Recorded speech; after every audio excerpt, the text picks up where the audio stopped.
So before we get into today's episode, I just wanted to take a moment to speak honestly with you all. So I know it's been a while since I've uploaded an episode, about like 5 months, I think. And I didn't want to come back without like acknowledging that, because then a lot of people have been asking like, where have you been at? So the past few months has been a lot for me mentally, emotionally, and personally. I ended up getting the gastric bypass surgery. And when I tell you that that has been so emotional, um, that's an understatement.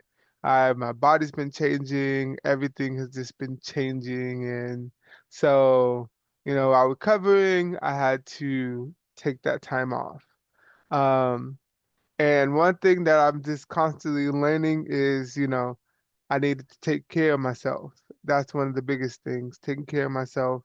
And I can't pour into other people's cups when my cup is empty. And like, I love doing this. I would like to say that. I love creating this space for everyone to have conversations, but I also had to give myself permission to slow down and breathe for a moment. But like I said, even when I was gone, this podcast has never left my mind. I was jotting out things I could talk about, people I can invite, the conversation, the story, and the purpose behind We On the Threat. That's always been across my mind. So if anything, this break has reminded me why this space matters so much to me. And honestly, coming back with the Surviving the System miniseries feels right, because during this time I've been thinking deeply, deeply about like survival, the healing, burnout, the community, and what it means to keep going even when life feels overwhelming. So thank you for everyone who stayed patient with me. Thank you for people who checked up on me. And thank you for everyone just for listening and supporting, and still believing in this vision. And I'm grateful to be back.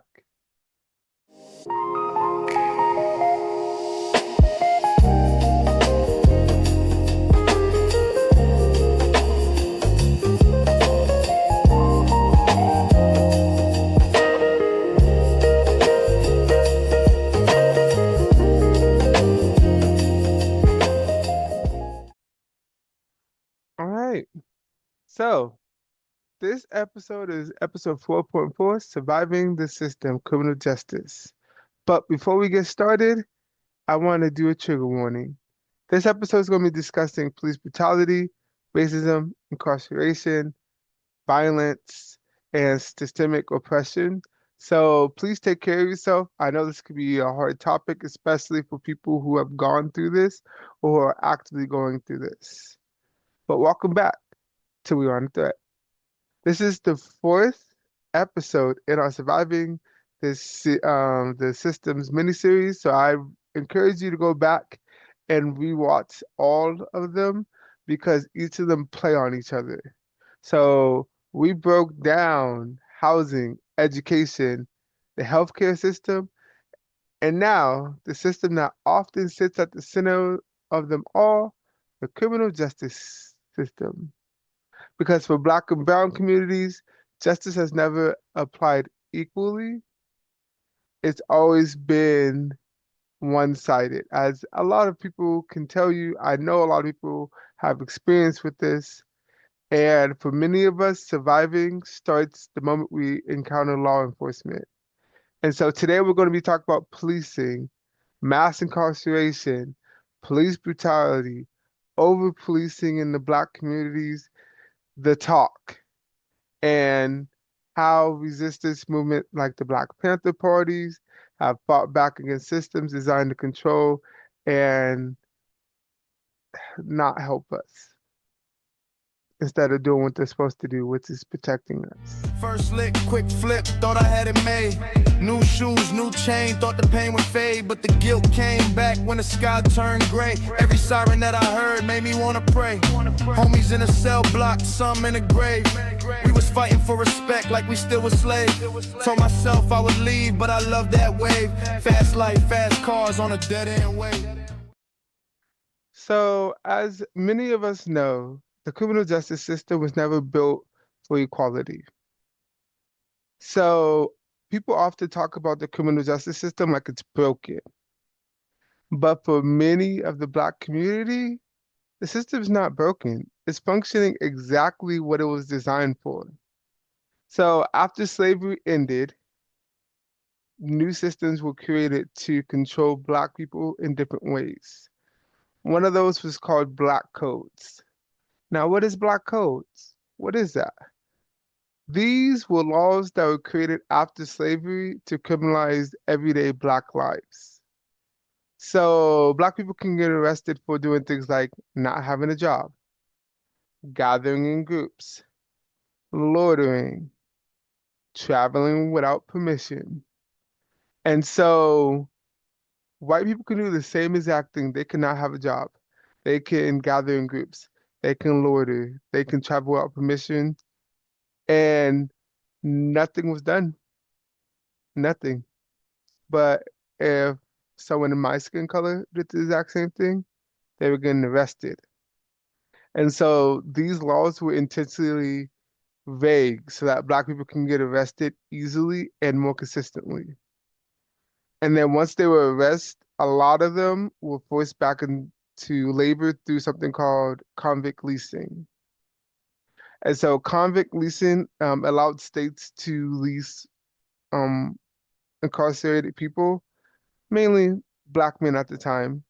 And so they would go back to plantations, they would go to mines, railroads, and private companies for labor.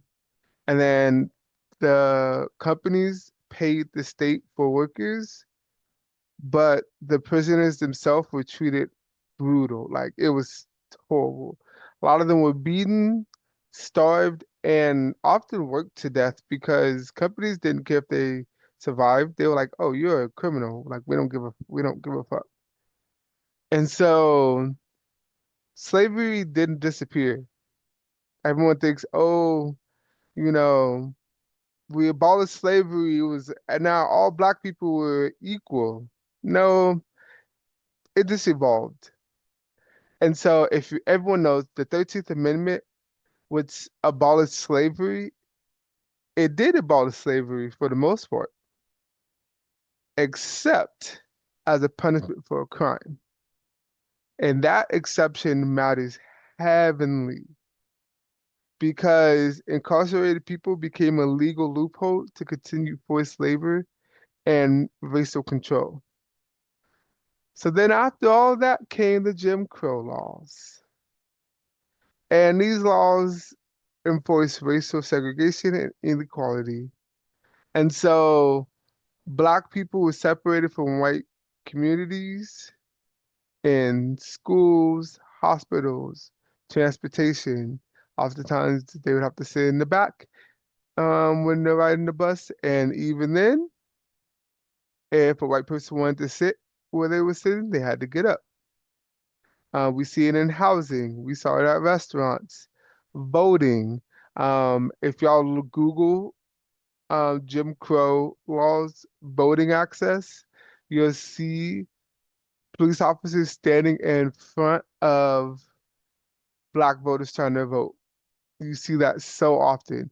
Um, so, but like Jim Crow laws go deeper than just separating people. It was more about power, and it was about keeping the Black community politically powerless and economically trapped. And so if you hear what people always say, where's our reparation? Where's our reparation? Where's our reparation? It's because constantly Black communities can vote for stuff, which help white people advance a lot here. And then economically, they couldn't get certain jobs because of their race. They couldn't go to certain neighborhoods because of their race. They had to get what they like to call, um, you know, I like to call them working jobs, which is the labor jobs, the ones that they have to lift stuff because for some like reason they saw Black people, oh, you're strong. You can be a you can lift stuff, you can do that stuff. That's what we want you at. We don't want you sitting behind the desk. Um and so on top of all that, policing played a huge role in enforcing these laws. So, okay, if you fast forward today, what do you see in the community and in the neighborhood?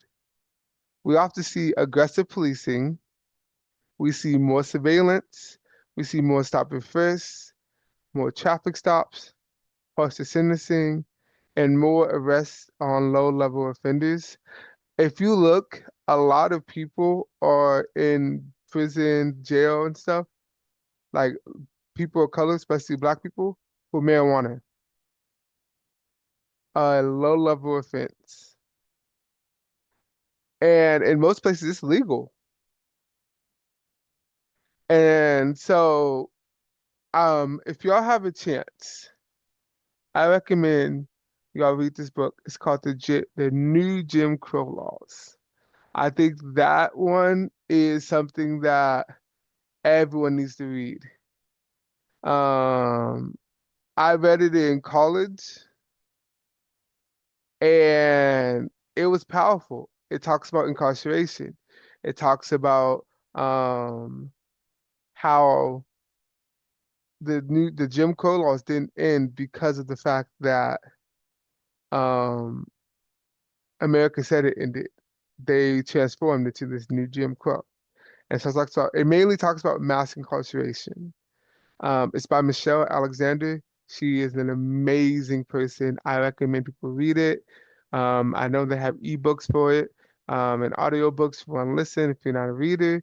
But I recommend everyone reads that book because it explains so well what the Black community is going through.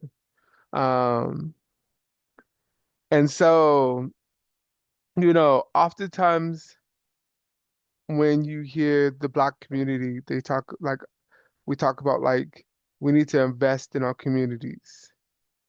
We need to invest in housing. We need to invest in schools, healthcare, jobs. You know, that's what we want and that's what we ask for. But oftentimes the system likes to invest in policing and punishment. And so I think one of the biggest examples that I've seen was um, there was a case where a 16-year-old was charged um,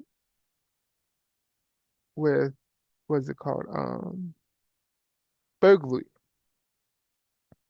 Even though he didn't steal, he didn't have a gun or anything, and he was black. There were 18, 19-year-olds that were white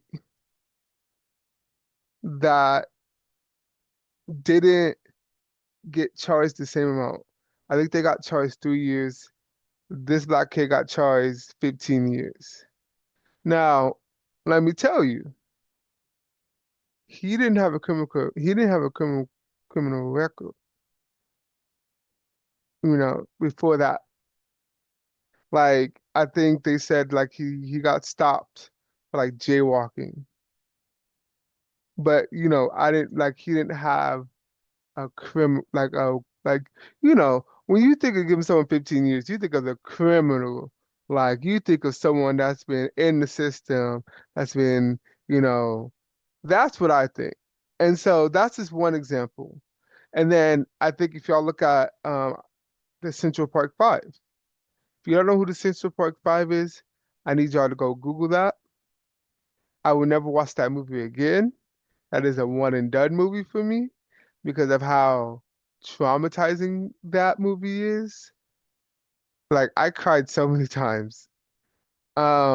About is and the gist of the movie is about innocence and how these five black kids was not given due process, was not given a fair trial, was treated as a criminal, was forced to um admit to something they didn't do. And they spent time in prison and it changed their whole life. And then years later, they end up finding out who actually did the crime. Years later. And so they ended up getting exonerated, but their lives were still ruined. People still didn't trust them. People still were like, but they're black, so they probably did something else. And so I'm telling y'all, watch that movie. Yeah, I mean, you can only watch it one time. Well, I can only watch it one time, but watch that movie.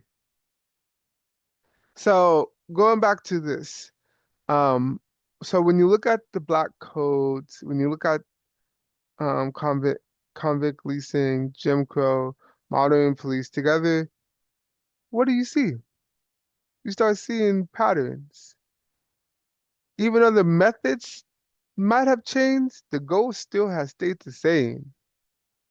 And it's to control black movements, control black labor, control black freedom. Those are the three. And today in America, you see black people are still incarcerated at a significantly higher rate than white Americans. Even when studies show similar rates of certain crimes and drugs used across the racial group, you see that consistently. So it's not about individual morality. It's about policy. It's about targeting, and it's about power. Around flashing us disrespect and FTP, call it FTP, like a dog off a leash, barking fuck the police. They keep us in a state of mind where we don't take none. Come around flashing us disrespect and FTP, call it FTP, like a dog off a leash, barking fuck the police. So over policing and police brutality. Oftentimes, neighborhoods, um, they have police, they have that oftentimes. But if you look at the black neighborhoods, or like to call like they people like to call it the ghetto or the welfare streets. Um, if you look at those, oftentimes you see over policed and underprotected. What does that mean? What does it mean? It means there's more traffic stops, more stop and frisk, more surveillance, more arrests for low-level offenders, and more force used during encounters. What's really cool is I know in a lot of states what you can do is you can Google your neighborhood, Google the crimes, and sometimes you can even Google like what race generally gets arrested in that area. And so it's a really cool tool. And it's super sad to see that like a lot of black neighborhoods often times they lack resources like mental health supports, youth programming, housing investments, addiction treatment. Oftentimes those are missing. Another thing, I remember as a kid hearing this, but I was a kid, so I'm like, yeah, we're just kids. Like, but it really stuck with me that look at a black neighborhood. Why in a black neighborhood, it's more alcohol places, clubs. Um, why is that more so advertised? But then in a white community, you don't see alcohol stories. You don't see, like, you might see maybe like a club, maybe, but you don't see that in the black community. Like, you don't see the resources. You don't see brand new, like a Boys and Girls Club would be nice. A YMCA would be nice in more of those communities. I mean, they might have Boys and Girls Club, but it's like I've been seeing I've been seeing more of alcoholic stores, weed shops, vape shops. You see all those in our neighborhoods.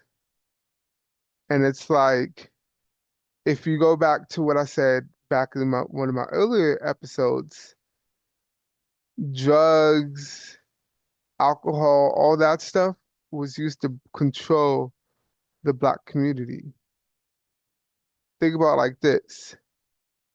Gang members, like Bloods, Crips, if you look at the history of them, they were they only identified their block to say what block they were protecting. And so they would often protect them from criminals, police interactions, police stops. So I like to say they were like the Black Panther Party. That's what they used to be until the government didn't like that. And so then the government, and this is proven, CIA members have came out. If you don't believe me, look it up. They came out and they said they introduced drugs onto the street and they infiltrated it with gang members so that they can make money. And so then it became a competition. Then it was like, you can't come to my block. You can't come selling on my block. Who do you think you are selling on my block? This is my block. So the government knew what they were doing. They knew that this would divide, and that's what they always have tried to do is divide us. Because they know if we together and we solid, we are indestructible. We're going to talk about the Black Panther Party later, but look at the Black Panther Party. Stood strong, 10 toes down, walked into the White House and with guns, they knew what their rights were. They were smart. We're gonna talk about them later, but that's just one example of black people and allies getting together, you know. But back to this. So, instead of seeing resources, all these good resources that are missing, we see a lot of over policing and police brutality. People don't want to hear about police brutality because they're doing their jobs. But we see instances like George Floyd, Breonna Taylor, sleep. Think about it. Breonna Taylor, sleep. Tyree, what's his name? Tyree Nicholas, I think his name was. Tamar Rice, Sandra Bland, Eric Garner. And these are just the staple names, but there's so many countless other incidents that I haven't named. And these aren't isolated incidents. They are a pattern. Black people are often viewed as a threat before we even get viewed as a human. Think about why we get called monkeys and gorillas. And it's not just because how what they think we look. What are gorillas and monkeys? And when they get mad, aggressive, and then that's what they see us as. And it's, the trauma of watching these deaths over and over and over again can affect our community. And so we carry fear in getting pulled over, walking home, reaching for our wallets, or even calling the police for help. So let me tell you a story, a personal story. All right, so as many of you all know, I have my master's in criminal justice, with an emphasis in victimization. And then I got when I had my bachelor's, it was in criminal justice, and I double minored in human development and political science. All right, I tell you this because it kind of leads into my story. All right, so I had two incidents with police. My first was when I was going to college at WSU and I was in Pullman. I literally was sitting in my friend's car waiting for the shift to end, um, so that we can go get food. And this is like nighttime and stuff. But I was getting hungry. I'm not gonna lie. I was getting hungry. Um, so I was like, oh, let me go to Winco because I love Winco. Anyone who knows me knows I love Winco. I will go there and because in my opinion, it's cheap. So I'm like, I'll fill my whole cart up. So I just want to go get food. I had my headphones in like I always do. I'm listening to music, and then all of a sudden in front of me, I see like red, white, and blue. Like I see that flashing. And so I'm like, what the heck? Like, why is it flashing? Like, what's going on? And so then I turn around and I see guns drawn and I'm not hearing anything because I have my music's playing. I literally have music playing, and when I play music, I blast music. So I don't hear nothing. And so I quickly rose my hands up. Well, as I'm raising my hand, I like took one of my earbuds out with one of my fingers. And I rose my hand up and I'm like, what's going on? And they were like, you didn't hear us calling you, telling you to stop. And I'm like, no, I had my headphones in. And they said, get on the fucking ground, get on the fucking ground. And so I get on the ground and I'm scared. I'm like, what, I like, I'll start jittering at this point. And so I'm like, what's going on? And so they put me in handcuffs and they're like, well, a gas station just got robbed and you fit the description. Everyone knows what fit the description is. You're a black man and you're walking around. That's what the fits in the description. Or you're a black woman and you're walking around. And so I'm trying to process. So I'm like, I wasn't at a gas station. I've been sitting in this car waiting on my friend. And he was like, well, we're going to see, and if he identifies you, you're going to get arrested. And so this on this car ride, I'm scared because I'm like, is he going to identify me? Like I wasn't there, and like I'm walking. Like what's going on? And so while I'm in the back of the car, the police officer is interrogating me, and he's like, "You might as well just confess. We put it so we have the right person. Just make it easy on us. Confess." Like he was trying to get me to confess, but I was staying quiet. I was like, I didn't do it. I just kept saying I didn't do it. And so then they tell me to put my face in like in the window. They roll the window down. And then I hear the guy said, no, it's not him. And the police officer, are you sure? Yeah, no, that's not him. And so then the guy starts describing the guy. And the guy's like, they're like, he has long hair, but like it's long in the sense of like it's braided. And then they were like, and he starts describing you know, like everything that was not me. Like they were like, he's skinnier than that. He's shorter than that. Apparently the guy was supposed to be like 5'7", 5'8". I'm 6 foot.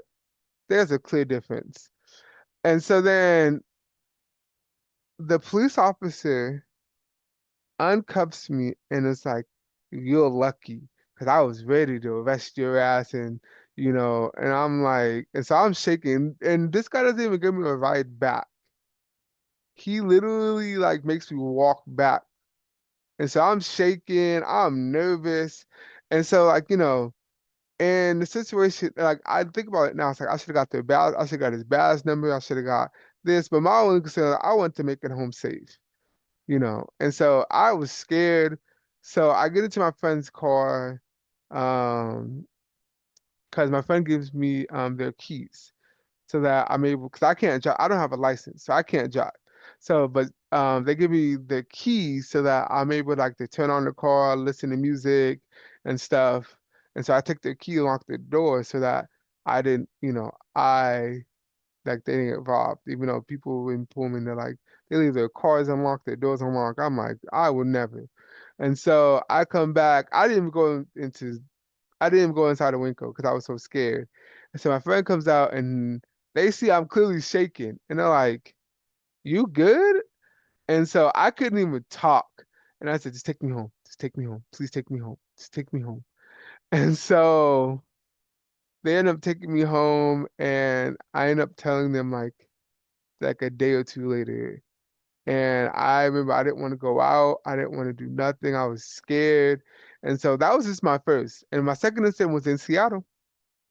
And so I'm just getting back from my parents' house. And I want to say this is in like 2020. This is like the height of when like everyone was protesting. And so I was just heading home. I lived in an area where like the protesting was happening heavily. Like I can outside of my window, I can hear it. And I was going to college getting my master's at Seattle U. And so I'm walking, I have my headphones in, and yes, I have like I think Black Lives Matters mask or something like that. And so they stopped me. They literally like when I tell you they swerved in front of me and they made me get down to the ground. They're like, "Well, you just at that protest?" I was like, What protest?" They're like, "Don't act stupid with us. Like that protest, like there's a protest that just happened, and we think that you were at it." And so I'm jittering again, and like the fact that like this is the second time a police officer's put a gun to my face, and I'm like, and so I'm like stuttering because I'm like scared again, like I'm this triggering, and so. I'm telling you, like, I'm just getting home. I literally was in Tacoma. If you want, you can check my phone. 'Cause I had to buy bus passes. So you can see my bus pass. You can see my bus pass like while I'm buying it, and I had an Orca card. So you can check my Orca and you can see that like, I came from Tacoma. I went to so you could tell my timeline. And so the guy snatches my phone and looks at my phone and sees that the pattern, and then he's just like, "Oh, you better be lucky." And I'm just like, "Why is it you better be lucky? Not have a nice day or whatever. It's you better be lucky." And so I'm scared. I end up calling my mom that time, and again, I didn't ask for fast numbers. I didn't ask for nothing because I was scared. My only concern was making it home, which I'll talk about it in the next segment. But, you know, this fear is not irrational. It's not. It's learned because you see all this stuff that's happening. As I see my personal experience, you see that's happening. How are we supposed to feel safe if we don't know if we're going to be the next black person on the news being killed, shot, beaten, wrongfully arrested? Like, how do we know that that's not going to happen? Like I said, the reason why I looped in my degrees is because at the end of the day, it doesn't, I can get my master's, I can get my bachelor's, it doesn't matter because outside of that, I'm a black man in America. And so I have to worry about that. I can't be like, I'm not a criminal. Look at my degree, unless I literally have a chain with my degree hanging on it. And even then, they could still be like, oh, you can still be a criminal. And so that's something that like a lot of people have to understand that being black in America is scary. It's not something like it's not, oh, if they're not doing anything, then they should be worried. No, it's like systematically we've been conditioned that this is what police officers do. And the people want to say there's a few bad apples, but there's a lot of bad apples. And y'all refuse to acknowledge that a lot of these bad apples in the system, that's the reason why.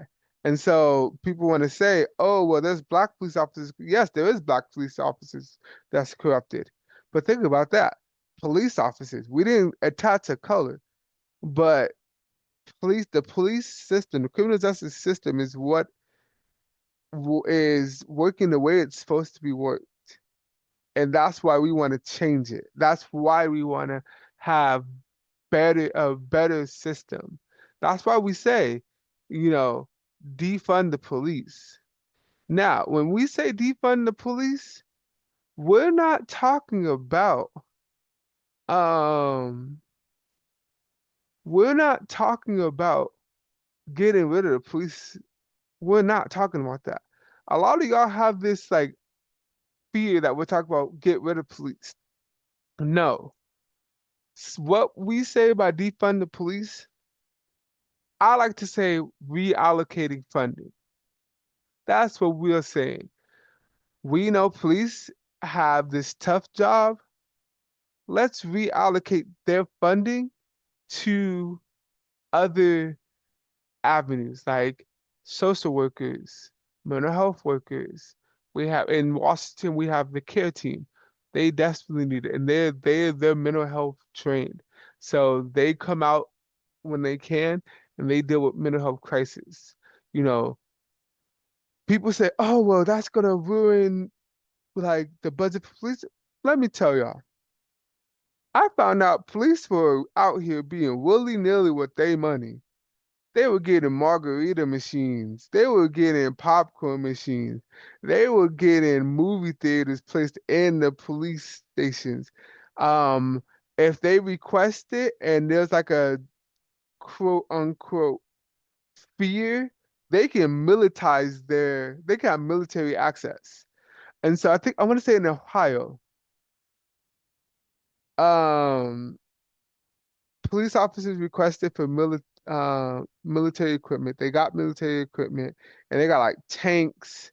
They they had bazookas. They had military great stuff. And same as Baltimore. Everyone knows what happened down there. How tragic it was for people protesting. They had military gear, military weapons. Why do they need that? And like, why? And so that's just what I'm talking about. This is the fear. This is the fear that's learned, and it's not irrational.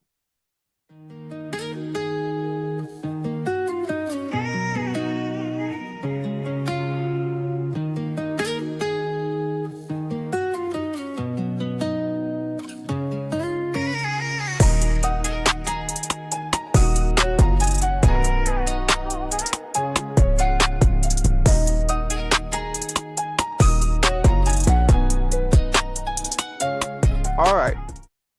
Who has heard about the talk? Now, the talk is not the birds and the bees. It's not that talk. But many black families have a conversation with their children that white families often never have to think about. So the black families have to have this talk, and it's called the survival talk. Um, and so it's like how to act around police officers. And so for my black and brown peeps, at what age do you remember your parents having this conversation? If you even had this conversation. And so it was keep your hands visible. Don't make any sudden movements. Stay calm. Don't argue. Say yes, sir. No, ma'am. Because at the end of the day, your goal should be to make it home alive. Now think about how heavy that is. Children having to learn these survival strategies before they even understand why they need them. I like to say I remember my parents had this conversation with me when I was younger, and I was like, I was like, police are good. Police are, police, police are here to protect. Like, why do we have to have this conversation? Like, if I'm a good person, then I shouldn't have to do this. And I remember as a kid, right after that, my dad's going to his graduation. He's about to graduate. My dad has his cap and gown on. Cap and gown. And no, I said my dad is like what? Like I'm gonna say like he's tall. I wanna say he's like 6'4", 6'5". I know he's tall. And so we're headed to graduation. We get pulled over. They pull my dad out the car. And they're asking him, does he have any weapons on him and stuff. No, like I said, my dad's in his cap and gown on his way to graduate. And, my dad's answering, yeah, no, I don't have any weapons. No, I'm just trying to head my graduation and stuff. And the cop is trying to intimidate my dad. And they tried to say my dad wasn't being compliant because they had him spread his legs so that they can search him. And like, and my dad, like, this cop is small. So the cop couldn't forcefully do it to my dad and what couldn't forcefully be aggressive to my dad like he wanted to. And so I remember being scared and I remember like I was going to get out the car and my mom looks at me and said, no. And I remember seeing my mom's face and it was like, she was like scared, but also she wanted us to be like, she was scared, but then she wanted us to know like she wasn't playing. And I was just like, I want to make sure my dad's okay. But my mom, I'm older now, so I understand. My mom was like, you leave this car, you're like, I don't want you getting shot and killed because Lord knows that police officers are so fast to draw their weapons. And so that's just one instance that I remember. And it's like it's not freedom. It's not what they try to say, like the home of the free, that's not what it is. At a young age, we're taught to adapt to danger. We're taught before even learning about the birds and the bees, we have to have this talk about how we should be when police officers stop. And so as I grew up, I even learned other things, because I see them shooting people for pulling their phones out. I see them shooting people for trying to get their wallet. And so if I see police officers stop us and I'm in the passenger, I throw my wallet on the dashboard and my phone on the dashboard. And I don't reach. I tell police officers I do not feel comfortable reaching for my wallet. It's right there. My ID's, and I tell them where my ID's at. Because I've been in the passenger seat and they've ID'd me. And I do understand some states, everyone in the vehicle has to be um ID'd, but I know in Washington that's not one. And so it's like that's something that, is triggering to black and brown people. Like it is. And it's like I've heard black moms say, I'm scared for my child when he grows up, or I'm scared for my child when she grows up, or what's going to happen if a police officer stops my child and I can't be there to protect them. These are real concerns. These are real things that people talk about in their households and in their lives. And I feel like a lot of people, it's often ignored and it's not talked about enough. And black community, we know, we understand. We're like, anytime we talk about the talk, it's funny. Like any of my friends, we talk about like, the talk, they're like, yep. And so it's funny because like I had to explain to one of my white friends like what the talk was. And they were like, why did my parent give me that talk? And so I had to go deeper. And she ended up crying and she was just like, why did my parents never teach me about this, that this happens to the black community? Like I was never taught about this. And so, that's something that like that's why I do this. That's why I do this podcast because I want to bring awareness to people because some of these people have never had to have these conversations with their children. And I think that's something that needs to be talked about more.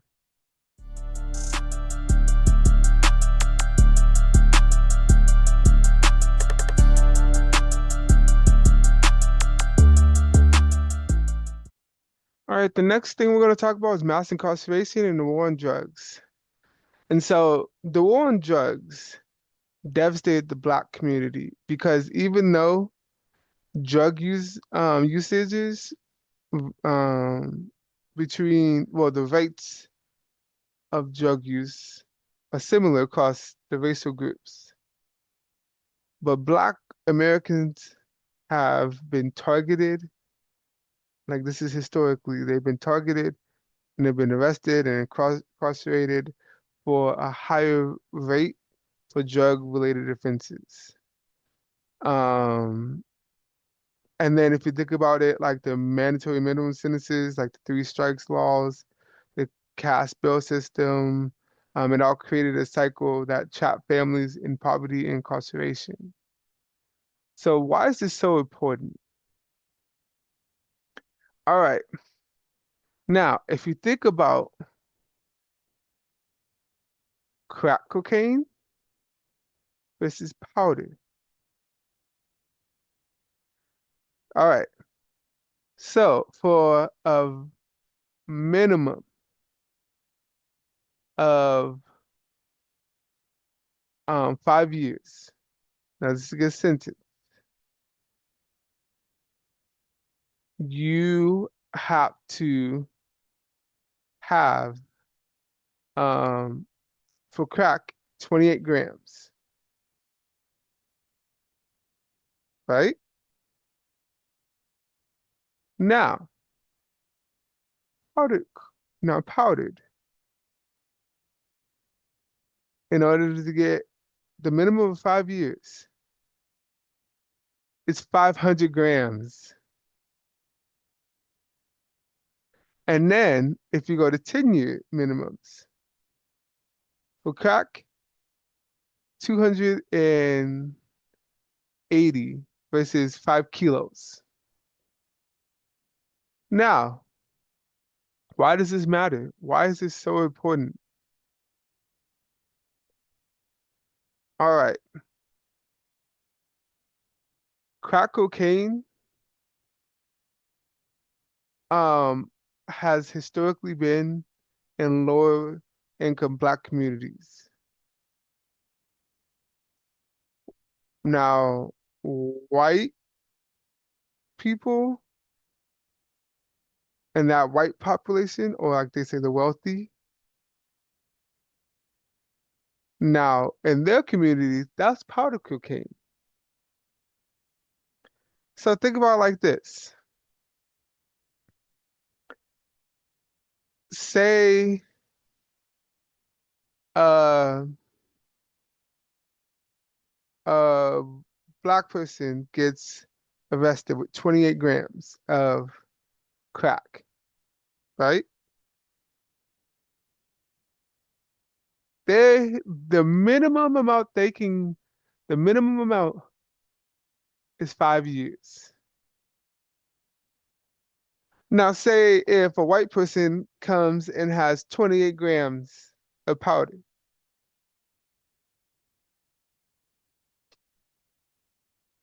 they're not getting charged for that. Well, they are, but they're not getting 5 years in prison. Maybe a misdemeanor. That's not prison time.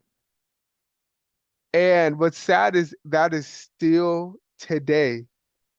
The system, yes, they've been trying to make laws, they've been trying to make different, um, they've been trying to make different types of rulings and stuff, but in the federal government, they are still using this. And so that is an issue. How this is race, this is racial. This is race. They knew that the crack was not as popular in the white communities, especially back then, or the wealthy community. They were using powder cocaine. And due to this, I think it's the 18-to-1 ratio,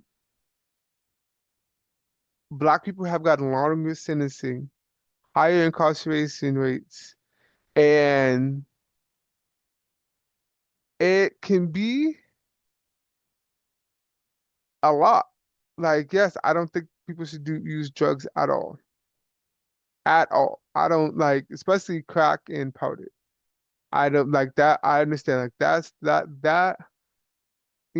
stuff can mess you up. But we don't understand that people go through things.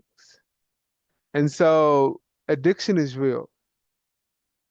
Addiction is real. So like I said, I would recommend y'all read the new Jim Crow. I definitely recommend it because it talks about the war on drugs.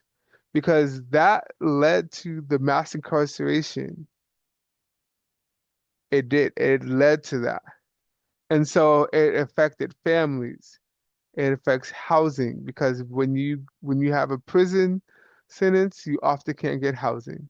Education, you can't get grants when you have when you go into jail, especially if it's a drug conviction. Voting rights, employment opportunities get slimmer, mental health, and then the entire neighborhoods got affected by this. Children grow up without parents, families lose income, the community loses stability. And like I said, after incarceration, people can't get housing, people can't get jobs, people can't get an education, or they can't even get dignity, you know. And so punishment doesn't end when the sentencing does. People say, "Oh, you did the crime. Now you got to do the time." But guess what? Even after they do their time, people are still getting targeted. They still get affected. They still are looked at. Even if they got clean, they haven't used in years, they still get affected, you know. But then we have a higher threshold for, I like to say, the white man's drug, which is powder. There's a higher threshold. And that's just, that's sad. Down. Turn it down. Kill that noise.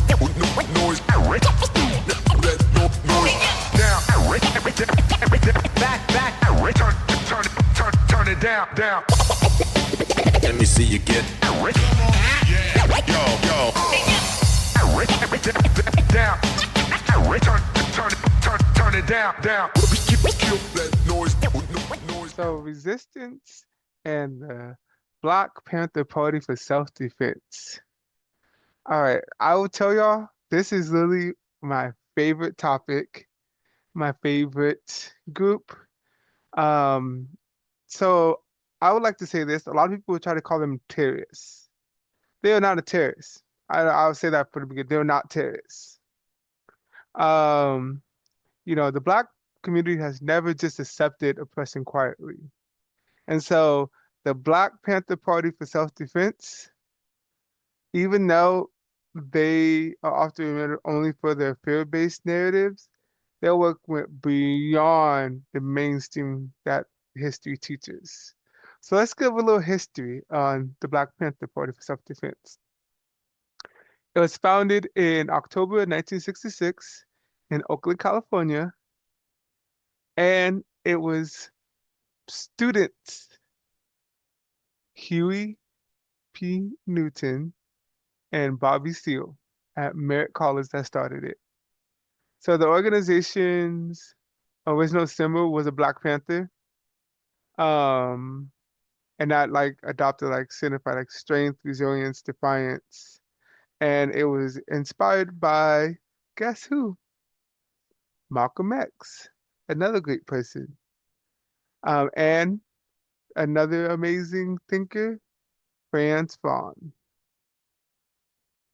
And so, what was the motivation?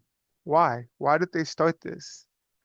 So this party emerged in the response of course, the systematic racism, the economic inequality, and the persistent police brutality that African Americans faced in urban communities, especially in cities like Oakland. And so what made them drive this is like Newton and Seal, they observed firsthand the lack of accountability and the frequent target of young African Americans. The African Americans like were facing, um, you know, subsidized housing. They were unemployed, limited education, and then exclusion from political power. Um, and the existing nonviolent movements kept failing, and it kept failing to address the immediate safety and empowerment needed for the Black communities outside of the South. And so the political party founding mission was to monitor police activity through legally on patrols.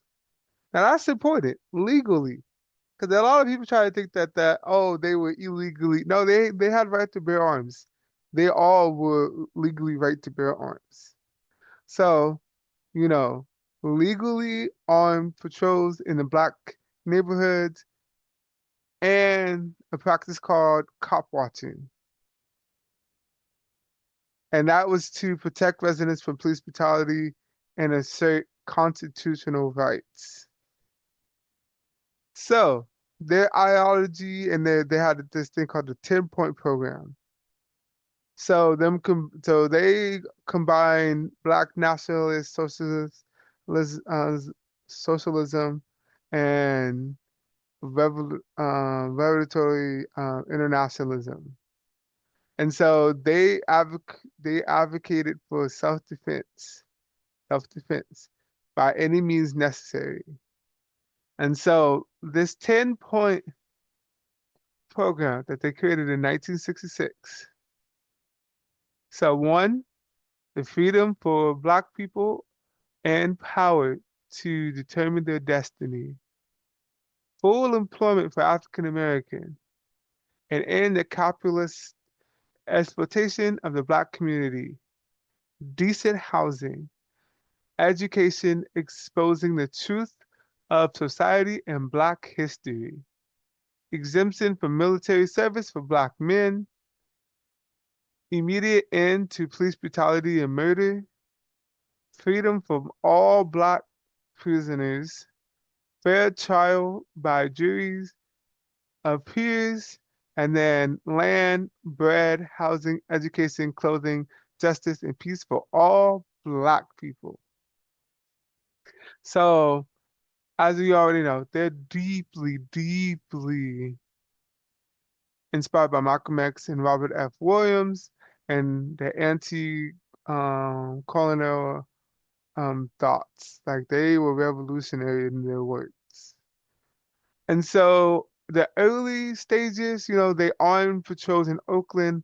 That's about like the first year, and they aimed at police monitoring. And then they did public demonstrations such as the armed May 1967 protest at the California State Capitol opposing the Mulford Act, so the gun control legislation aiming at restricting Black Panthers. Um, yeah, and then they recruited Bobby Hewin, the party's first member, and then they rapidly grew membership in Oakland, I think Berkeley, Richmond, and San Francisco, and then they expanded to major cities outside of California. So they had chapters in New York, Chicago, LA, and then Seattle. And so I think a lot of people don't understand the impact that they had because everyone wants to talk about the negative, or what they like to call the negative impact. Um, but they had a survival program to address the community needs. So you all know that free and reduced lunch? That used to be the breakfast for child programs. And they had 20,000 children daily at its peak. That turned into free and reduced lunch. That was from Black Panther. Free medical clinics and sickle cell anemia screenings. Liberation schools teaching African American history and cultural pride. Clothing, food distribution, and transportation services. Now think about that. Think about how much they've done and how it's not talked about enough. And then there was women that became central to the leadership and operations. So 50 to 70% of the membership by the late 1960s were leaders like Elaine Brown. It was Erica Hugen, and there's one more. I can't remember who else it was. That was a public figure. I cannot think of her name. I want to say it's Kathleen Clever. I think that's her name. Um, and then obviously they often clash with law enforcement and even the FBI. And so the party's armed stance and social rhetoric drew intense scrutiny from the FBI. They often had deployed surveillance, like they tried to have people infiltrate it. They often gave misinformation and tried to say that they had violent intentions. So a lot of what people's history is of what the Black Panther Party is not true. That is lies and stuff spread by the FBI.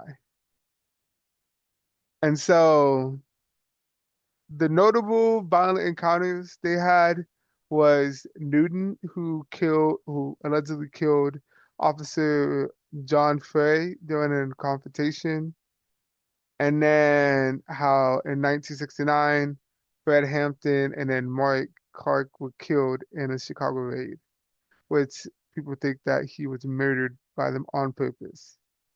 Um, and so another thing, the FBI used to like they used to try to say that the party was the greatest threat to internal security of the country. And we all know that wasn't the case. They just wanted fairness and equality. So, sadly, in 1970, there was declining influence due to internal disputes, leadership challenge, repression, and criminal allegations. And then there was a shift in focus from the armed confrontation to community service and electoral encouragement. By 1982, the original Black Panther Party was disbanded, but then the legacy still continued. There was still inspirations in Asia. I mean, what is it called? Australia, India. There was other countries. The community self-defense and support programs still lived on. It made things like the Black Lives Matter movement. And so the party's name and imagery has still been appropriated by like the new Black Panther Party that was founded in 1989. And through its separate and ideology, sometimes the old former Black Panther parties don't like it. They condemn it. But I mean, if you think about it, I don't blame them. Like if you think about it, like how would you feel um if you work so hard to build this just for it to be you know taken down.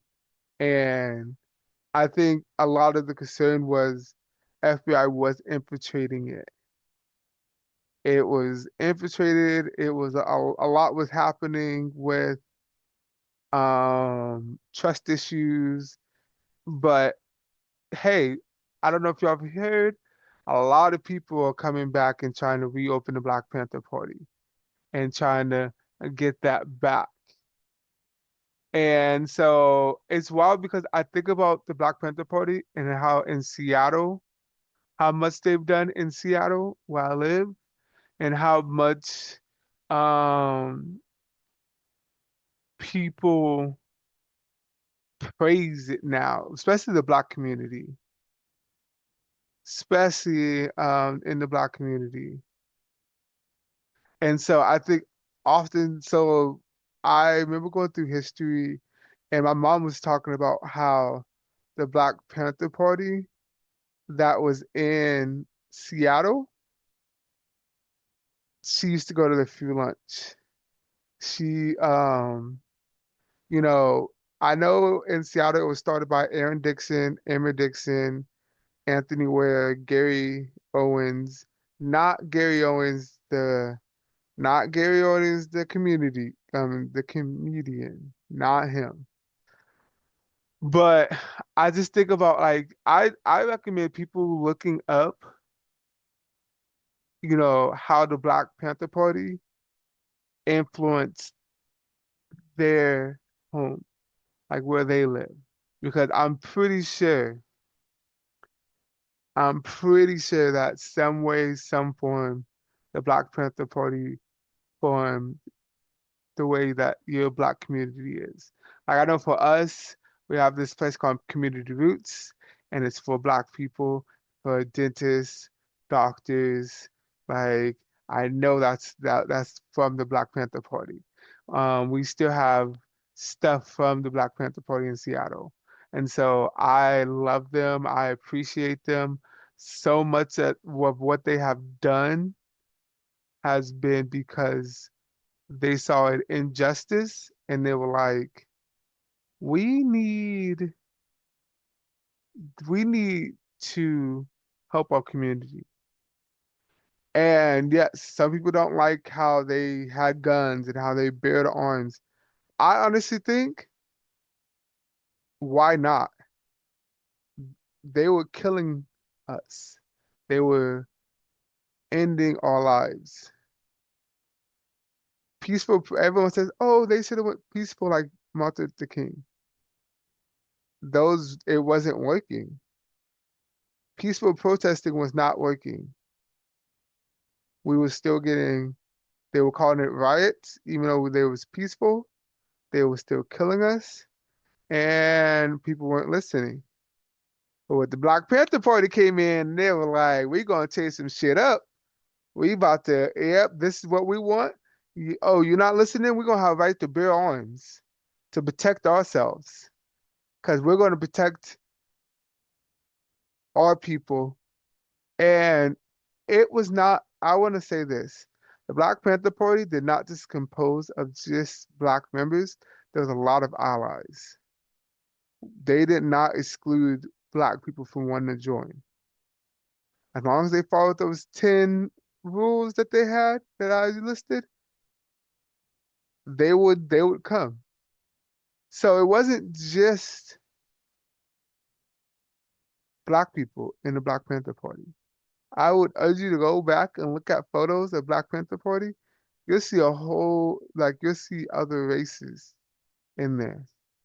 So so I'm just saying like many of like the social programs nowadays that were created later was from them. It was literally from what they did.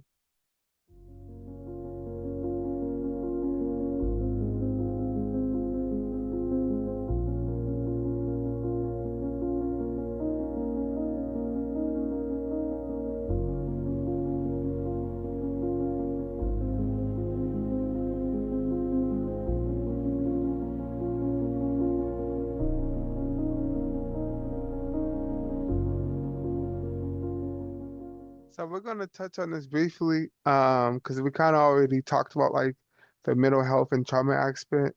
But in terms of the criminal justice system, you have to think living under constant surveillance and fear often impacts the mental health like deeply.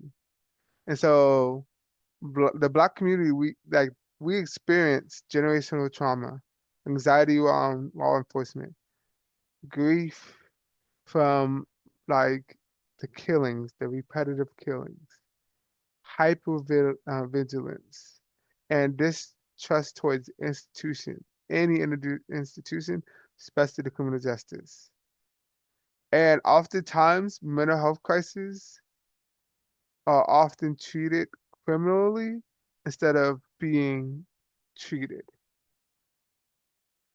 So police are sent where counselors should be sent.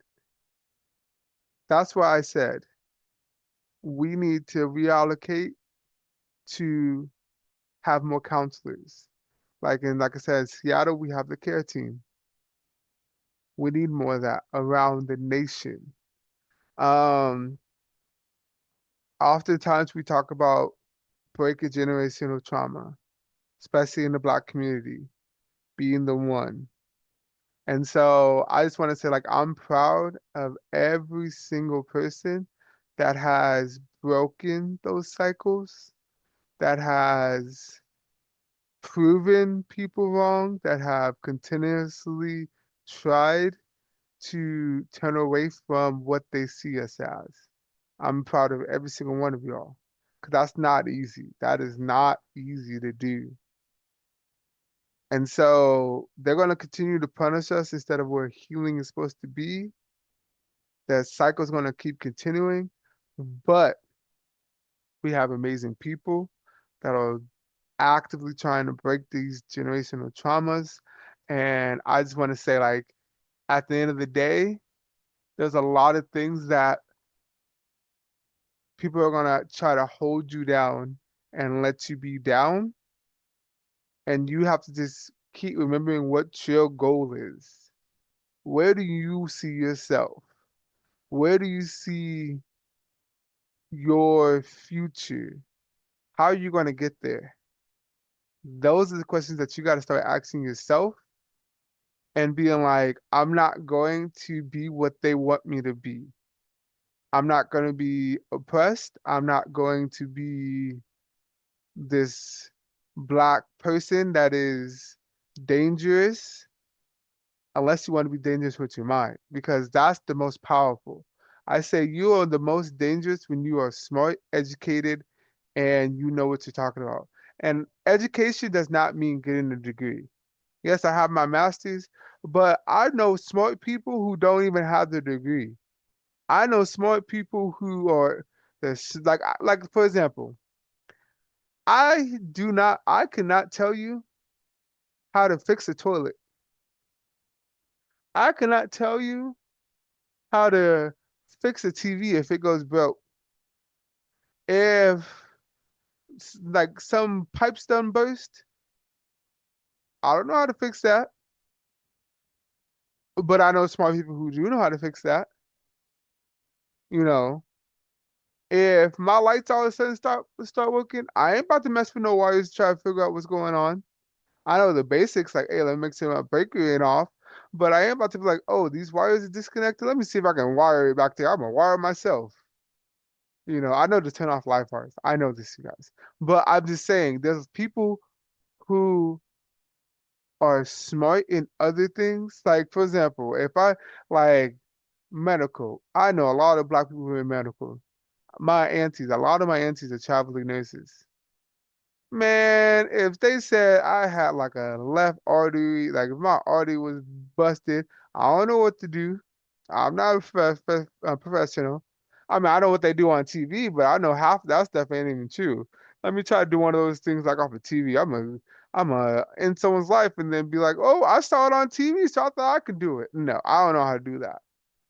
But I'm saying all this to say I'm proud of everyone who is trying to make a change for themselves in their lives and who is trying to change the way they are so that they can be better. And I'm really proud and I'm telling y'all, continue doing it. Put your foot on their necks and let them know that you that shit.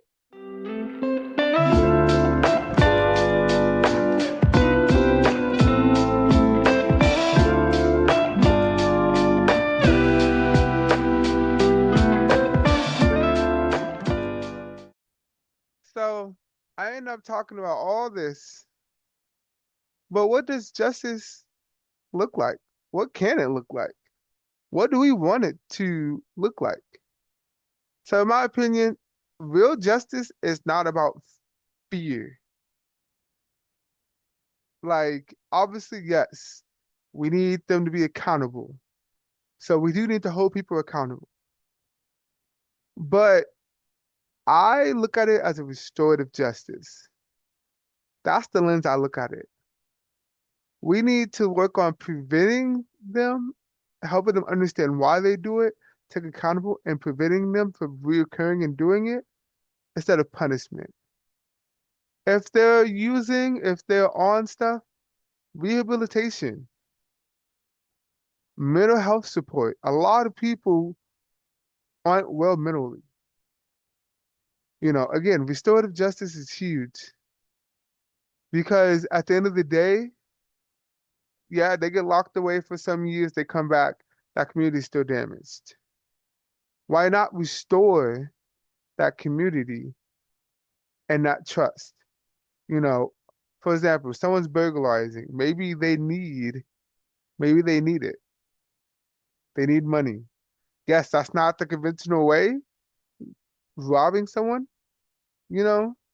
But if the system's always been against you and all you can do is steal, rob, sell dope, sell stuff to make a living, you're down bad, like, people are like, oh, just get a job, apply for a job. The job industry out here is hard. I promise you, it ain't easy, you know. And then, we need more investment in the community. We need it.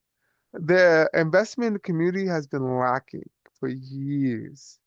Like I said, go to a black community and count how many liquor stores there are, how many vape stores there are, how many weed stores there are.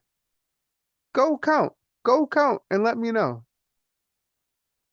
We need more investments. We need way more, you know, we need housing equity, edu access to education, access to healthcare. Some people can't even afford healthcare because, you know, if they do have a job, their job will covers basic, but doesn't cover any more. This is what we need.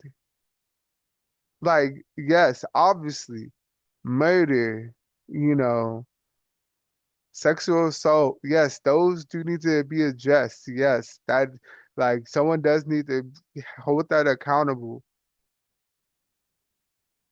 But 9 times out of 10, most of the crime is not that extreme. it's not to that extreme. And so something that I've always wanted to do, this is what like so I one of the programs I want to start my own nonprofit and I want to help youth and I want them to understand what they want to do in their lives and how to get there.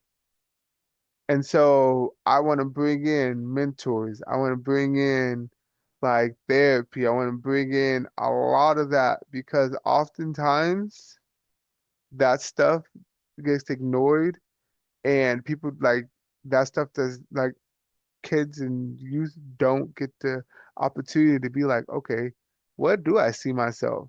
How do I work through that? You know, how do I know what a budget is? A simple budget. How do I know what is a 401k or how to invest in that? How do I know how to do taxes? How do I know what college is a good college for me to choose? You know, how do I know what scholarships are versus grants versus loans? You know, and so it's like I want to create that for them so that they understand. I want to do workshops and stuff. And so it's just like that's what I want to do to help the black community, especially because oftentimes the black community does not know the resources that they have, you know. And a lot of them, like I know in Seattle, we have the Washington, um, we have the Black Covenant, which helps if your grandfather or your mom was redlined from a certain year to a certain year, you can get basically a grant to help you on a down payment on your first house. And so it's like this is stuff that needs to be brought up, you know, because like I said, safety doesn't come from terrorizing the community. It comes from stability, opportunity, and it comes from care. And those are the key things that I think a lot of people need to understand. And so this episode closes out. Um, we have one more episode, and I think people are gonna love this last mini series. Um, we talked about housing, we talked about education, we talked about healthcare, and now we talked about criminal justice. So each one of these systems are different, but there's the same pattern. And through all of it, Black and Brown communities continue to survive, organize, resist, and care for one another. So I thank you for listening to We Are the Threat. If this episode resonated with you, share it with someone who needs to hear it. And remember, we are not a threat. We are people demanding dignity in systems that we were not built for. We were not built to thrive in these systems. We were not, we were, these systems were never built for us to live in. It was built to destroy who we are and what we're about.